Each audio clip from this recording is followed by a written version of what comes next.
There we go. All right. Hold on, guys. Let me get in here on the chat so I can talk to y'all.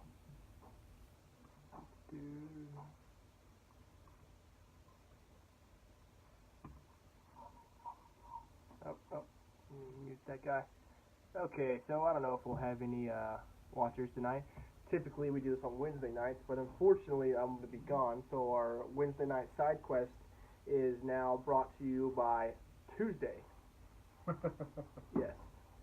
This is my good friend Damon Crowley. Howdy. You guys might have seen him. He's just watching. You might have seen him around on some of maybe our live chats, our live videos of our games. He's been around, / not around, / here when he can. Yeah, I bounce around a little bit. Yeah, he's a busy guy. Got to feed the family, right? Overrated. Yeah. So, you want to go ahead and introduce yourself? So I kind of give you kind of your experience with tabletop. Howdy, I'm Damon. Been doing tabletop games for roughly 3 years now. Started out with Dungeons and Dragons. Played a campaign under this guy as the DM, and then I turned around and took over as the DM for a second half of that. Which was The Rise of Tiamat. Yeah, you did. I did Horde of the Dragon Queen, and you did Rise of Tiamat. I did Rise of Tiamat. Which we unfortunately never finished. No, I didn't quite get there before everyone kind of had their own things going on for a little bit, and we have started a completely new campaign. Yeah. You were working too, right? Yes. Yeah. Caught up with work and everything. Caught up with work. I haven't played much Call of Cthulhu. However, I am super into it. I listen to a lot of podcasts that do it. I am attempting to be keeper for our group, but again, I'm all over the country at this point, so finding the time to actually sit down with these guys and run them through it hasn't quite been there. Yeah, and for us to all, you know what I mean, we actually play once a month, maybe more, just kind of hit and miss, maybe some one-shots, stuff like that, but for the most part, it's once a month, man, and it's, even then people don't show. Yeah, there's always somebody getting something. Yeah, which comes to a point of maybe having a session 0. Yes, that Close the door, bud. Oh. Session 0 can be really good for trying to get things like that planned out from the get-go. Like, hey, can everybody set aside Tuesday night at 8 or Saturday at noon, like the third Thursday of the month every month, like trying to get everybody on some sort of a schedule is a good time to discuss during a session 0. Time when everybody gets together, you're not really playing yet, we're just everybody trying to get on the same page. It's like the, what do you call that in the book, where it's not even the book hasn't even started yet. I can't think of it, not an introduction, but it's a prologue, right? Prologue to your D&D session, or your weekly, monthly, biannually game, or whatever it is, right? Essentially. Yeah, for sure. But, so, our topic in this session is going to be, because we're doing 3 parts of a session that I'm calling the side quest session and everything like that, but this is about the character creation aspect and the beginning of the games and everything like that. So, that being said, we really felt that the session 0 needed to be hit just simply because it's session 0, man. Like, if you don't have that aspect in your game, I really feel like you're probably going to not fail from the start, but have a rocky start, which is, I mean, anything. You don't have a good foundation, right? Yeah, I mean, I think you can absolutely get away without having one, but your very first game, it'll be a little rocky. There's going to be potential for tension where y'all just didn't quite communicate homebrewed rules, or you didn't quite communicate quite how everyone was expecting to play. Are we quiet? Are you louder, Shelby? Has this helped any? I don't know. Hello. Let's see here. No, I tend to be rather. Hello. We really need some better audio, man.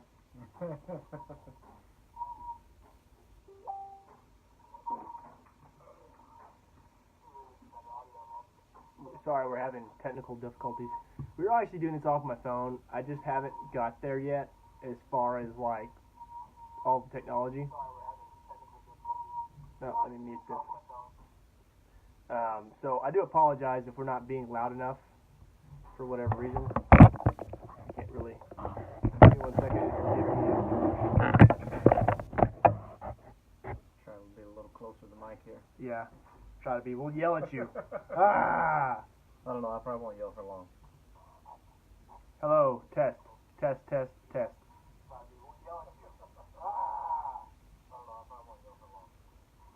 Yeah, I think we're gonna have to figure something out as far as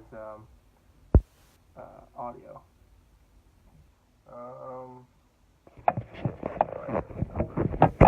And if I start dying, then we'll fix it. Hello? Hello?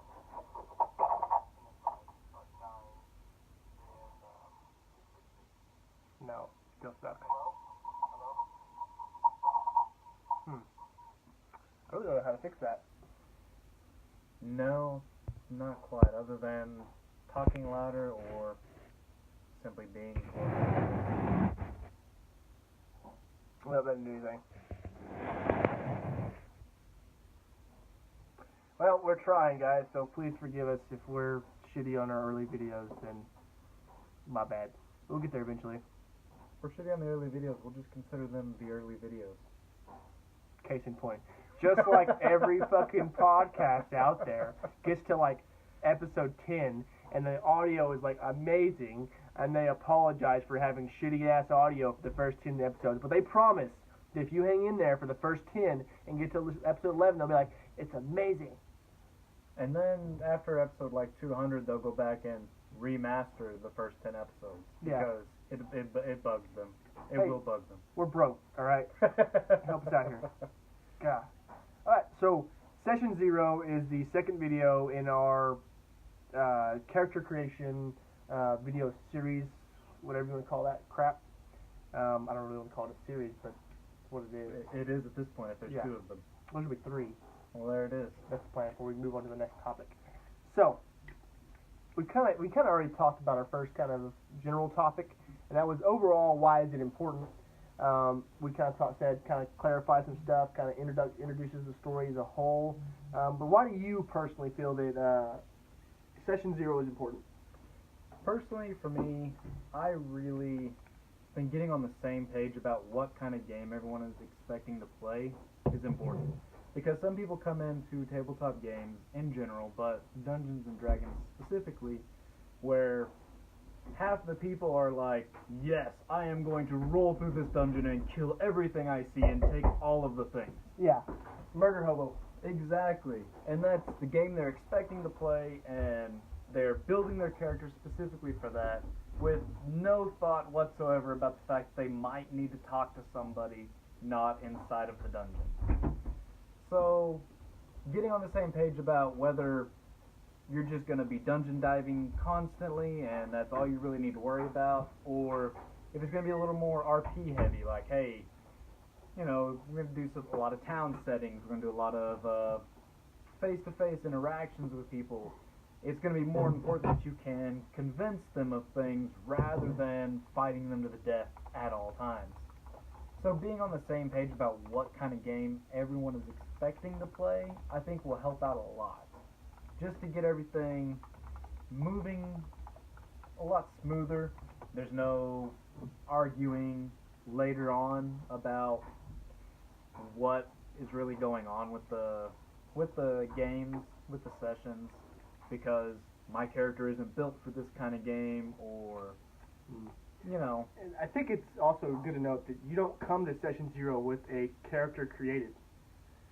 You show up with no character created, or with every intention of either rolling a character or getting to the point where you're going to roll the character. Maybe you want to roll it in front of the DM by yourself, Could you have super secret squirrel info that you want to withhold from your party or group for whatever unknown character creation, crazy world reason?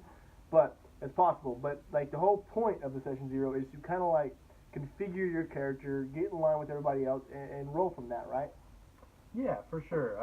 I think everybody building their character kind of together is a good way to get the team meshed from the beginning to where if y'all are all, I mean, yes, absolutely, coming to the table with a backstory idea, that's going to help things move along so much faster.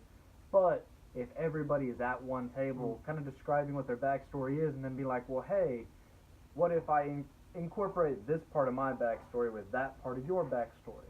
And now you have two characters who are tied together from the beginning, and they're going to have a much stronger bond playing along because of that. Yeah, for sure, man. Because like, say, you know, we had this. It was more like a accident, more or less, when we were playing that one session with Michael's game and stuff like that, where we were all just kind of integrated. We ended up being like triplets, me and Jeff and Abe. That's and everything like that. So it was just stupid. It was just like that one short game and everything like that. But we're like, right. Heck yeah, let's freaking do it. You know what I mean? And so I had two sisters and I was a brother, right? Yeah. And we were triplets. We were all Asimar, and it was just goofy as heck. But we had fun with it, and it was great. Excuse me? Absolutely. So yeah, no, being able to integrate everybody's backstories, and you don't all have to come out as triplets, but you can even come out as adversaries who happen to be working together for some reason, or you know, you found a reason to kind of work together towards some sort of goal, whatever that first episode, whatever that first mission is, and then you know, let it play out from there. I mean, we're not looking to dominate your game here. Or are we? So, anyways, I think it's important to note also in session zero what kind of game is going to be ran, right? Whether it could be futuristic, steampunk, heavy magic, low magic, heavy tech, low tech. I mean, from the counterpart for that. You know what I mean? Maybe no magic at all. Yeah, it does happen. yeah. So with like your experience in gaming, what have you experienced from like what you maybe you could have obtained from not having a session zero, and growing from that and going, well, if this was covered in the session zero, I would have maybe done something different. I haven't had a lot of experience starting so far. I mean, I've only played starting 2 different campaigns. But the first one, there was not a session zero, and everybody did just kind of make their characters, and then it was up to the DM to be like, okay, y'all are a party because you're in this group, and they have hired you for this job. Yeah, which I think the module at the time kind of covers that. Y'all were all traveling together for what, you were carrying a caravan or something like that. Something like that. We were protecting a caravan, or yeah, you're all going to the city for this reason, X, Y, Z, and a dragon attacks. Oh my God! Here's the level 1, and we're gonna go attack a dragon. Good job, Watsy. Doing great. Right. But I think that's important. You know what I mean? Like I do. Like, so I think getting everybody kind of meshed in that way, you're not having to have that really awkward, hi, my name is blah blah blah, and I am a blah blah blah. I'm Greg. Nice to meet you. I'm a barbarian. I like to rage at shit. And I'm Fred, and I throw fireballs. Nice to meet you, Fred. Please don't throw one at me. So, just to try and get away from your first game having all of these awkward encounters with each other, of trying to figure out just quite who's who, and I don't know, I feel like there is the potential for a lot of character conflicts if y'all haven't already have an established relationship. Because, like, somebody's walking in with a rogue, everybody else is just like, I don't trust the rogue guy because he's a rogue. Well, if you have already kind of have a rapport or have a reason to be working together, then maybe we can just get past that and get to the part where the rogue starts killing everybody for you. I mean, the worst thing you can do, I think, is completely bog down a game because your character is stuck on this thing. Now, like, if it's like a dungeon aspect, the door is stuck, you know what I mean? Whatever, that's fine. But if you're on like some story arc because your character is this self-righteous asshole or this pity me character or whatever it is, then I think you're full of crap, man. I think you're just bogging the game down so that way the focus is on you, and that no one else gets to play and enjoy the game. I think you really got to look at that, and I think that stuff gets covered under Session Zero. You're like, hey, that's cool, but that character doesn't need to be in this game because of X, Y, Z reasons.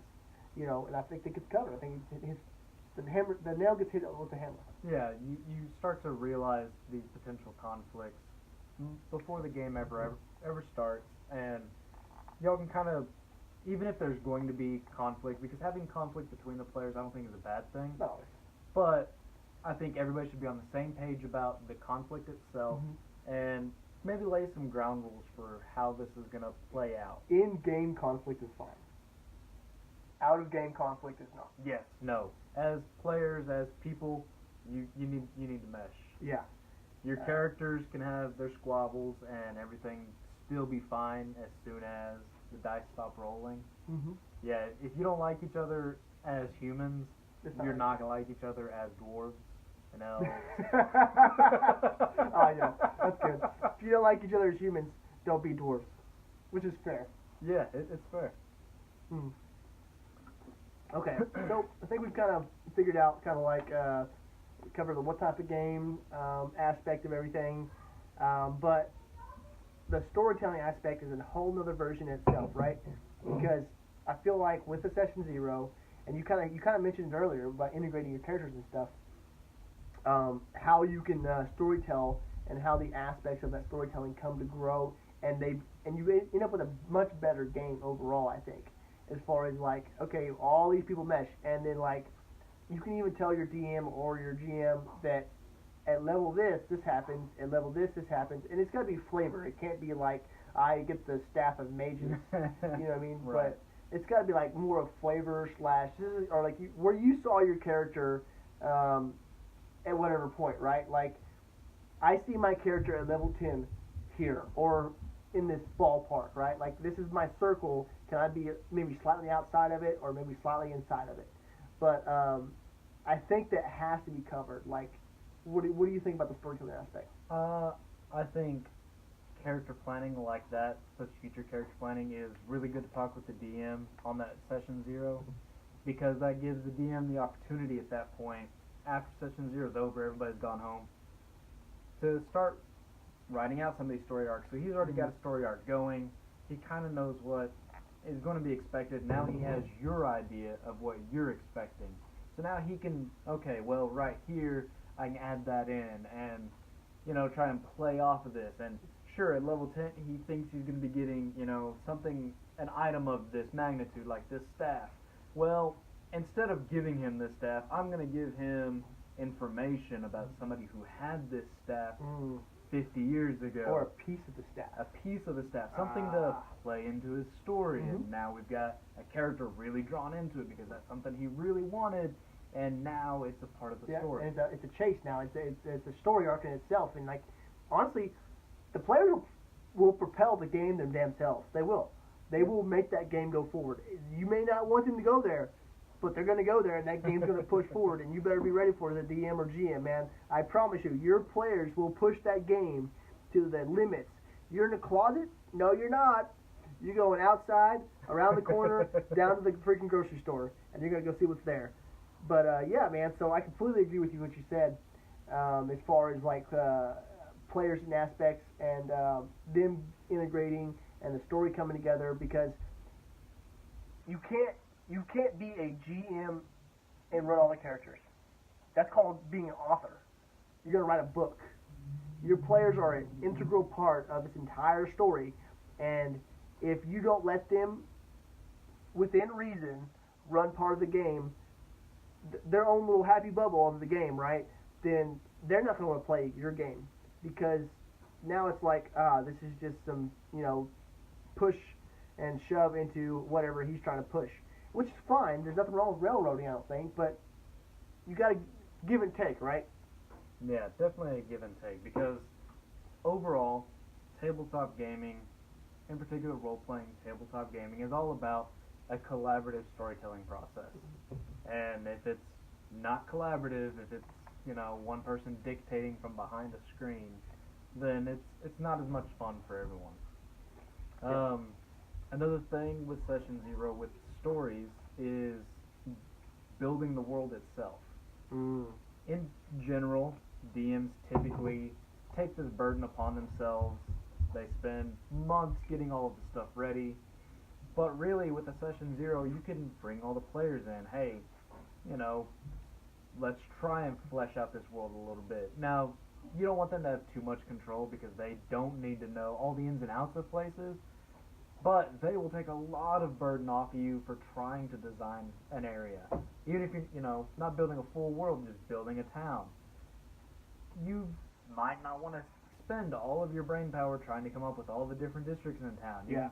Just tell all your players, hey, come up with a district that's going to be in this town, and everybody comes to Session Zero and they've got a district in mind, couple ideas for it, and you take that district, those couple ideas, now you've got your foundation already, and you can add your flavor after everybody goes home. Well, like, case in point, like, I gave you the city of Raw, basically, which, I mean, you haven't been able to play very much, but I basically kind of gave you, like, an outline of what my thoughts were with the city, and I was like, here's my thoughts, run with it. Run with it, and I take that and flesh it out, because, try to design something that I would want to go visit and see, and things that I would want to do there.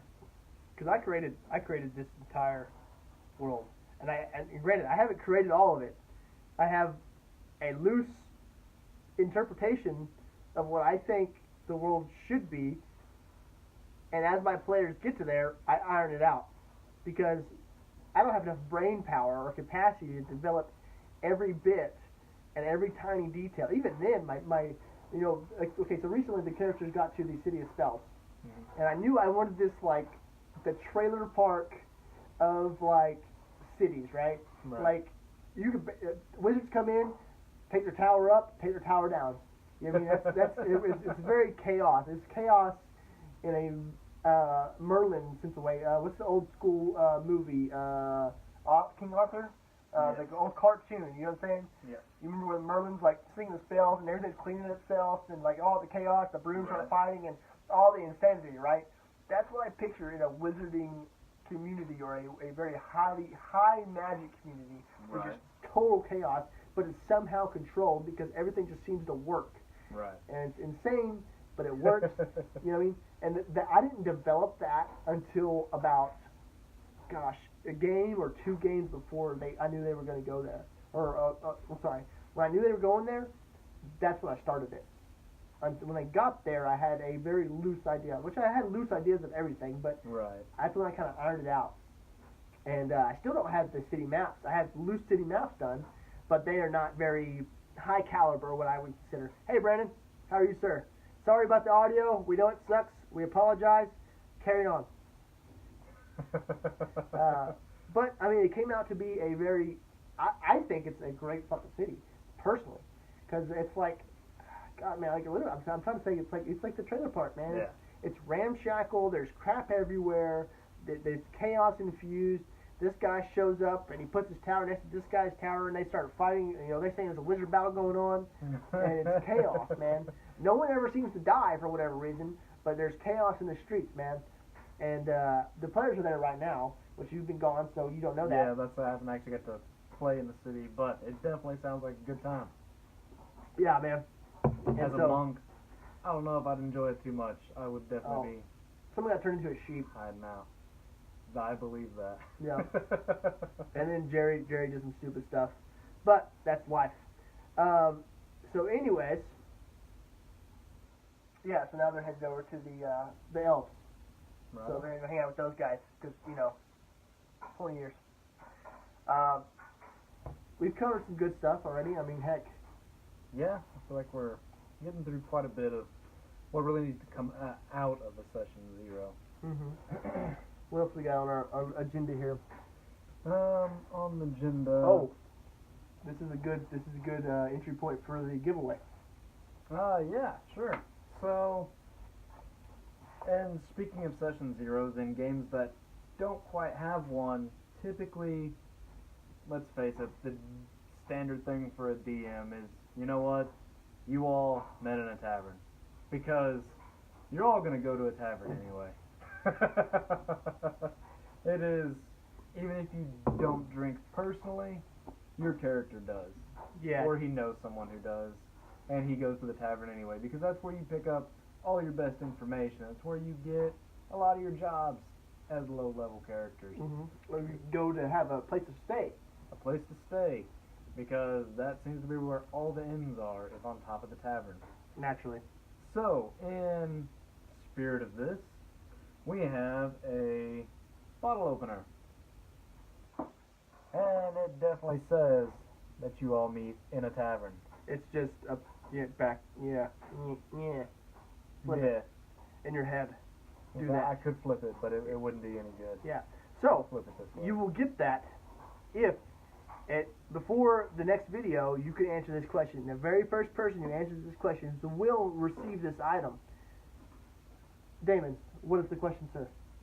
Oh, by the way, I like to surprise my guests with telling them, hey, which eventually I'm gonna run out surprising because they'll know. But surely one of us will watch these videos before coming on here eventually. yeah, I know. That you must come up with a question pretty quickly within the video. Like when you show up, like, hey man, what's your question? And they're like, huh? Question for what? Well, question for this. Most definitely. You know you want it. So, in the spirit of being in the party, my current character is a monk. So, I'm learning all things monk and trying to be the best monkey I can. At level 5, how many key points does a monk get? That is your question. At level 5, how many key points as a monk do you receive? So, if you answer that, and you're the first person to answer that question before the next video, I will send you this guy right here. This guy. Not this guy. I mean, I'll send him too. I'll probably get sent close to wherever you are in general. Yeah. I work all over the place. Yeah. I'm sorry. He's house trained, but he leaves trash sometimes, and it's just terrible. Like, I caught him chewing on something one time, had to spank him. I might eat you out of house and home. I'm with you. If they're paying for it, I'm down. Yes. Free food is the best. You get both of us now. It's a package deal. We're like, We're going to leave this here. yeah, you didn't even get the it's just us. Okay. So, now you have your questions, so good luck with that. And if you're not watching, you haven't watched the whole thing through, Garrett would like to have him. No, Shelby. No. You don't count. You're related. We covered that. So this kind of prevents the standard you all meet in the tavern bull crap. You know what I mean? Which there's nothing wrong with that. There's absolutely nothing wrong with any of that stuff. All we're saying is that if you want to integrate your story, if you want to make your story better, if you want to become a better player, better DM, or any of the following things, then these are some of the things you could do. Session 0 is definitely one of them. And our previous video, which is not on YouTube, is also some good points. You said something about establishing relationships earlier, didn't you? Yes. Yeah, establishing relationships between characters, good or bad, is a good thing that comes out of having a session 0 with everybody building and working on backgrounds in the general vicinity of everybody else. When everybody goes and does their thing in a corner, nobody really knows what anyone else is doing.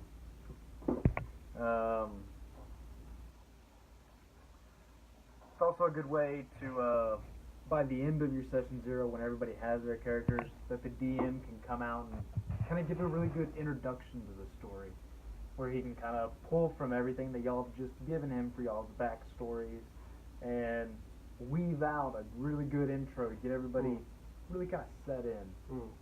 I really think the piggyback off that if you give your DM a golden nugget, they're gonna run with it, man. I know if you told me, you know, and like even your character, I still have one turn on it. Absolutely. Anything you can come up with in general that backstory wise or future planning wise, things that you feel for your character, things that got you thinking of these backstory elements for your character, give all of it to the DM. Let him know, because him or her, we're not prejudiced.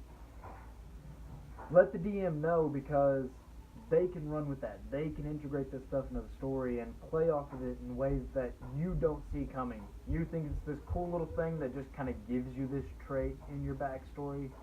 Like, for me personally, with my current monk character, my family is killed by all of these raging orcs in our area. And we come back to this area at some point, and one of the characters in our party is an orc. So half orc. He's a half orc, but he Still looks a orc damn enough orc. to me. Oh, gosh. So there is a character friction there where I don't quite trust almost anything he does, and his big thing is he wants to unite all of the orcs. So, and I want to destroy all the orcs. So I love it. there's this big conflict between us, but yet when we get out there on the battlefield, he's still the barbarian and I'm still the monk. We're still the first two guys in on almost all of our fights. And I know that that guy's got my back, but I don't trust his future plans. To be fair, I wouldn't either. He's a barbarian orc, half orc.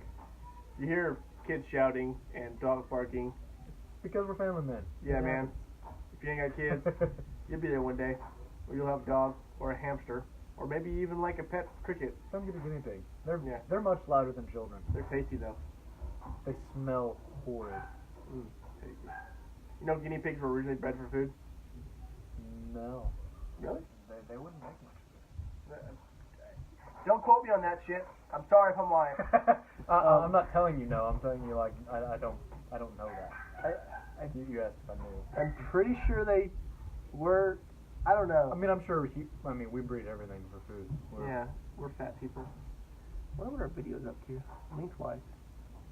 We're about 30 minutes, 35 minutes. We can't be close to an hour yet. Oh, we got some laughs. I think that's your sister laughing at us. Probably. At least she loves us to watch us. Yeah, there you go. Is the audio still crap, Shelby?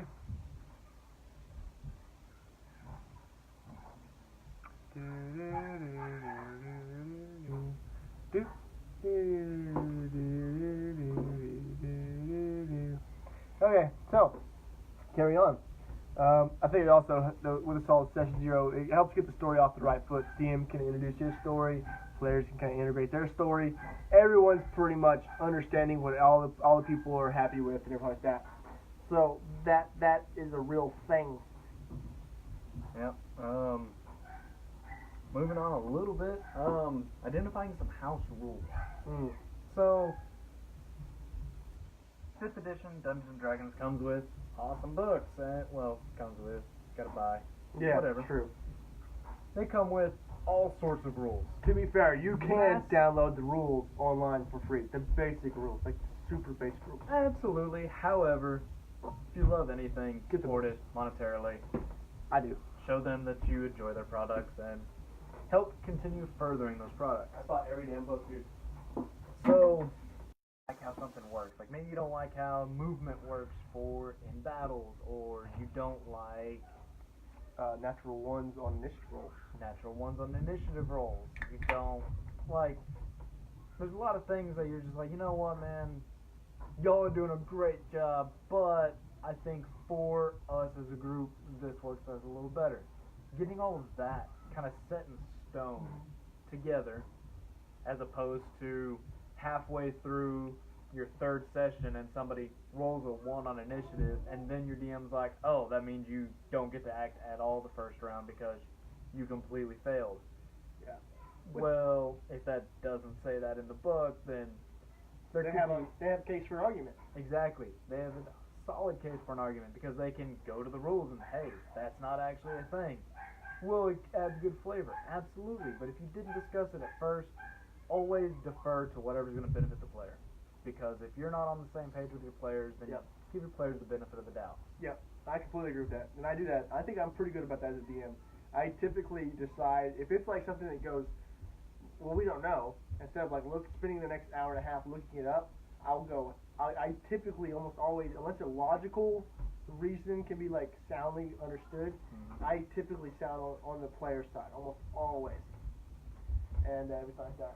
There's my half-naked child. Yep. Yeah, we don't discuss him. Hey, can you close that? This is my son, my child, Okay. Bryce. He's like 9, and he's strangely in shape. Show him the muscles. I don't know He has a what to do. way higher strength value than I do. Yeah, definitely. I'm getting fat and all. I'm getting like where I'm trying to be more wise.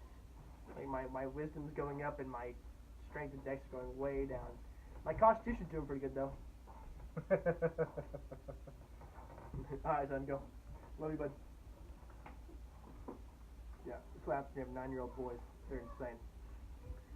So yeah, no, getting on the same page for mechanically how the game should go is a great thing to get out of the way in session 0. Which, like I said, we house rule the initiative thing, and like if you were a player coming from like a huge amount of, what's 5e been out for like 3 years now? We started right at 5e. We started because 5e came out, Yeah. essentially. We started on 4e, remember? Oh yeah, we started playing 4e, but 5e had just released. Yeah. Just none of us had the book, and we knew a guy who had 4e. Yeah. Is essentially. Did we start the Horde under 4e? Yes. We did, and y'all were like We had- demolishing it, right? Yes, because in 4e things were stacked way differently, and if you read lots of forums, some people don't even consider 4e Dungeons and Dragons, because like apparently it was way different. Yeah, it was. So Everyone was basically a spellcaster. yeah, as a level 1, maybe 2 paladin, I managed to go toe to toe with a boss in single, like one-on-one duel, and I won. And he was like level 6 or some shit like that. Yeah, it's broken. Yeah, I was way overpowered for what we were doing. But my point is just in general is that Yeah, talk no, about it. definitely Discuss talk about it if there's something that you already know that you want to change from the core rules. Now, of course, something is always going to come up while playing, whether people just don't know or y'all all kind of seem to figure something out that you think works a little better for your group. And Oh, speaking of that, initiative, how we changed initiative, or not, I'm sorry, flanking. We have since nixed the advantage on flanking because Really? it takes away from the rogue trait that they get advantage on flanking. And so what I did was I said, okay, let's nix that crap, guys, and stop taking away from the rogues and go with you double your proficiency to hit. Because in my opinion, and granted, not every creature is a combat veteran that's going to know all the ins and outs of the crap and the things and whatever. But my point is like, you should be able to not be that distracted from 2 people to where they can totally take advantage of you. Now, double proficiency at best adds another +2, which, I mean, at +4 plus whatever your other modifier is for your strength or dex for your attack, that's a lot. no, absolutely. I was not part of this arrangement, so devil's advocate way the fuck after the fact and not mattering. If I'm not incorrect, for the rogues on having flanking, they get to add their sneak attack. Yes, but only when they have advantage or another player is 5 foot from Yes. the deal. So that would, if flanking in general gives everyone advantage, flanking for a rogue gives them advantage, plus they get to throw 6 more d6s out there. But I think it's more of the they get advantage because they're flanking and because they're a rogue. Right. Not so much that every player should benefit from that. And I mean that's like, Yeah. and, No, and granted, absolutely. it doesn't work every time because you could roll 2d20 to get 3s on both rolls. It's true. I Or mean, get I ones think- on both rolls. I think overall you would get actually more hits with the double proficiency. No, absolutely. It's at least a solid, this is gonna help. Whereas your second roll on a d20 could be a 1, Yeah. so your original was better. I think at level 1, I would say on average, I'd say you probably have a +2 to your attack stat, Yep. and then you get the +4. So you're adding +6 Yeah. On average, at that level, most creatures are going to have maybe, what, a 12 AC? Yeah, 12 to 15. So you got to roll like a 6 and above to hit. Yeah. Which is 3/4 of the time. Yeah. Yeah. So, No, the odds are in your favor. The odds are in your favor. And may they always be, sir. Okay, so we've talked about, we kind of got on a tangent. Sorry about that. We've talked about getting the story off on the right foot. We've talked about establishing relationships, why they're in a group, and getting away from the we all meet at a tavern. So let's talk about a true intro into the story. A really true intro to the story. Like, and I think this is a personal thing as a DM that I have to provide for you. I say, Damon, bro, let's come play a game. We're going to play Dungeons and Dragons. Show up. This time, this place, we're doing it. Damon's like, hell yes, I'm showing up. If he shows up and he's like, hey, what are we doing? And I'm like, I don't know. Let's talk about it.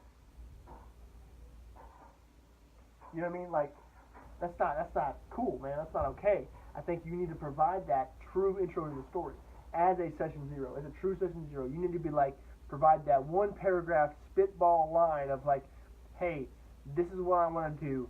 I want this campaign to be about this crazy interactive spacecraft system that crashed into the planet of whatchamacallit, and all these creatures are leaking out of it, and y'all have to figure out why. It's a campaign from level 5 to level 12. Y'all want to do it? Oh, hell yeah, I got this. Let me roll some dice. Absolutely. And then at that point, I'm like, all right, so we're on this spaceship doing these things. So classes, like, are we looking engineer and No, I mean like legit, like D&D, like the spacecraft, like illicit kind of sort of. Okay. You mean like, and Gotcha. like, oh my god, these fucking crazy ass creatures crashed into my mythical I last see. world. Into my world, these things have arrived. See? And now I'm on the same page Right? again. The point of the session zero right here. We just gave it to you. I mean, he was like, what the fuck, bro? Yeah, and I'm like, you let me start talking about clarify. spaceships, I immediately think we're playing a futuristic game. All right, so am I an engineer? Am I a Yeah. mechanic? Like, But if I texted my friend Damon here and was like, hey, bro, all that same shit, but I didn't tell him anything, and he shows up with a fucking level 23 engineer, I'm going, the fuck, man? You can't have that shit. And he's like, you didn't tell me. And guess what? We're spending the next 3 hours making characters again. Because, yay, no session zero. That's what you get. But, I mean, realistically, it's true. although a really good DM will take that level 23 engineer and be like, okay, I think I can work with that. We're just gonna call you a dwarf. We're gonna give it this, and we're gonna, all right, roll with it. And you I'm just totally going to kinda- kill your character if he's level 23. I'm going to kill the shit out of him. Oh, absolutely. Meteor. Oh, God, you got to roll the characters. Yeah, no. Rolling anything over, I really like starting over 5, personally. Yeah, I think level 2. Like, 2 with, like, half experience. Because level 1's boring as fuck. You know what I mean? Level 1 is just so tricky to survive. Yeah, God. One kobold crits you, you're done. Yeah, it's game over. I mean, level 1's, it's pretty easy to die, man. I mean, but it's fun because, I mean, hell, when we played level 1 on our campaign, like y'all should have like died many times. I kind of pulled it to get y'all to this point. Dude, I pulled the punches to get y'all into the world. Yeah. Until like, I was pretty fair with like the zombies and stuff. Yeah. But like when you're left at a lich, like Yeah. he was not gonna kill y'all. There was just no way. Like I had no intention of killing y'all unless it was just like the dice were like nat 20, nat 20, nat Right. 20. Hey Shelby, let me know when you're here, and we will play. I will Most get. definitely. I'll get you, Stephanie, Damon, and Haley, or something like that. We'll. She hasn't played yet, but she will. Damn it. But yeah. So I think a true intro to the story is it has to be required by the DM. You can't just show up and expect the players to know what's going on and just make characters or come up with some just bull crap on the way. Which I mean, most players are actually probably good at, to be fair. But generally, you need to give that half a paragraph, 2 paragraphs, whatever it is, intro of your story to them. No, most definitely. Just setting the scene to begin with, let everybody kind of collaborate, and then you'll have a ton of material for game one to be able to just have that long, elaborate introduction to just get everybody just set into it and ready to go. A more sensitive subject, and I'm not one to pull punches and to play like, oh, sorry, sweetie, you need to be, I'm not that guy.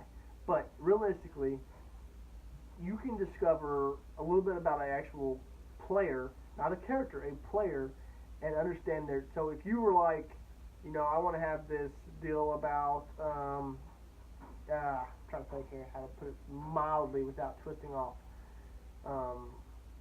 If you want to have this story about how this, say like a rape victim, was encompassed in the story, something like that, and someone had actually they had experienced that, right? Maybe that's not something they want to experience as a game. You can discover that with Session 0, and that's a little bit more hardcore, but it is. But if you're looking to, no, it absolutely happens, and this is something that I thought about earlier.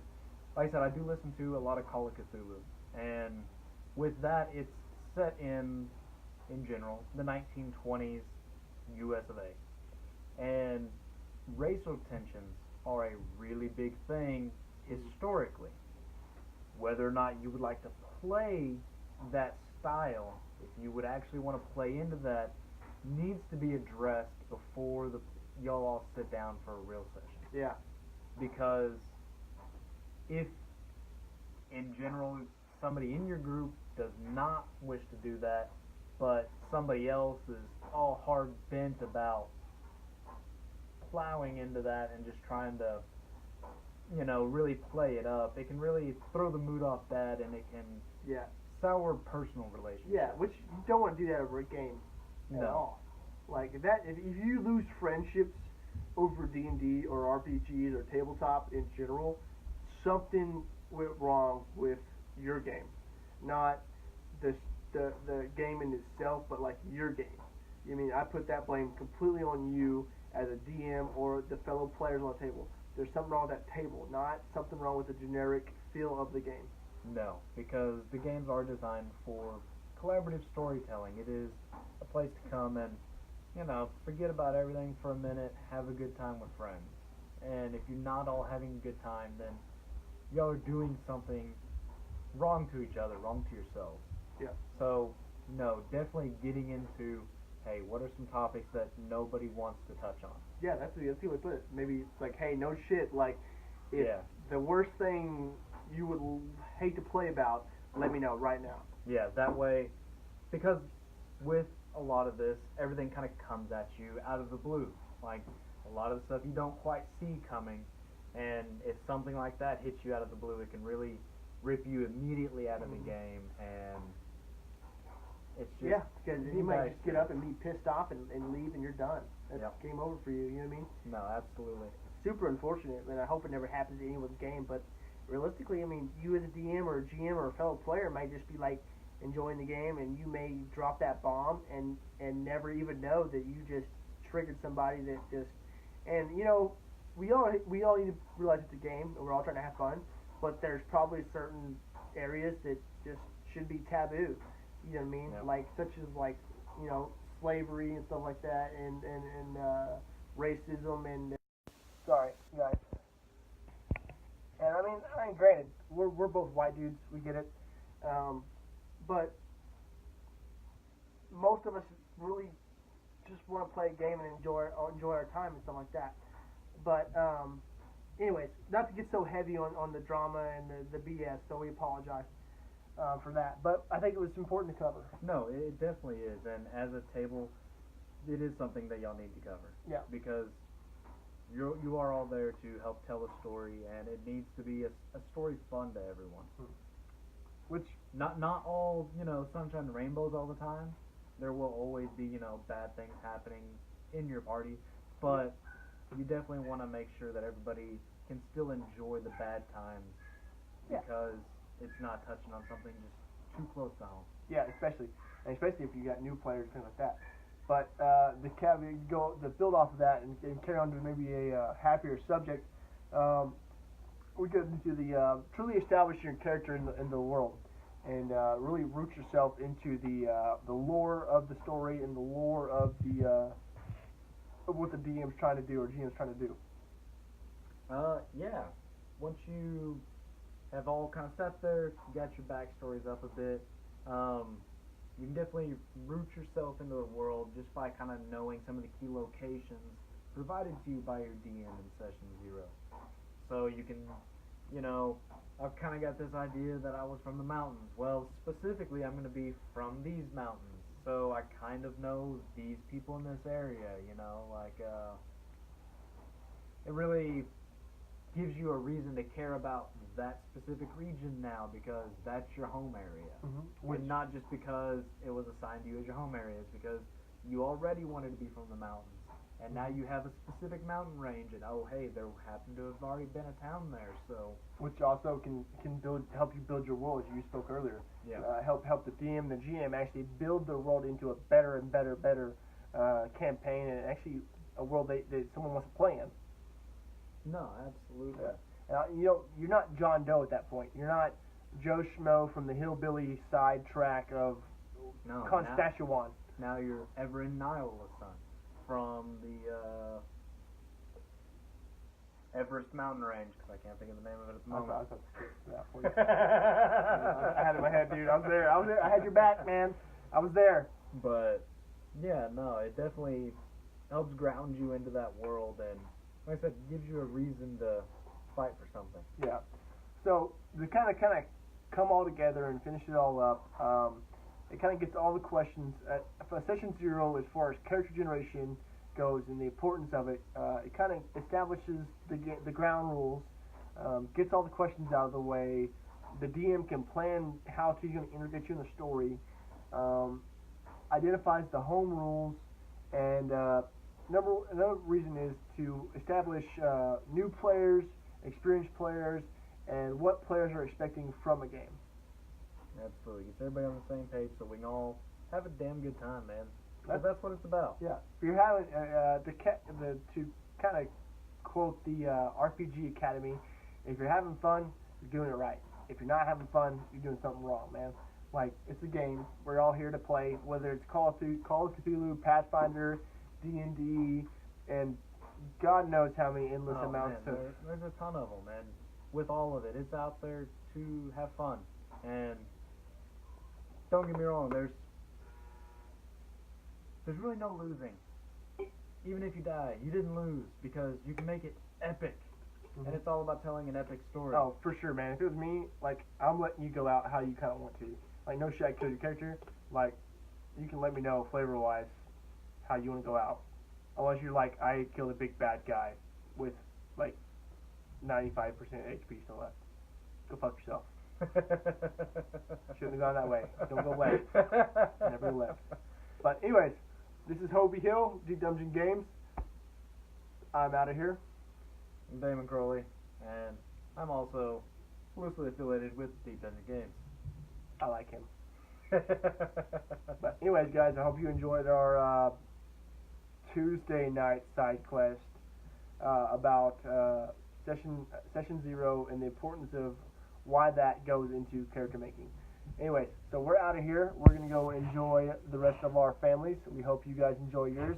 If you have any questions, please hit us up. And as always, thank you.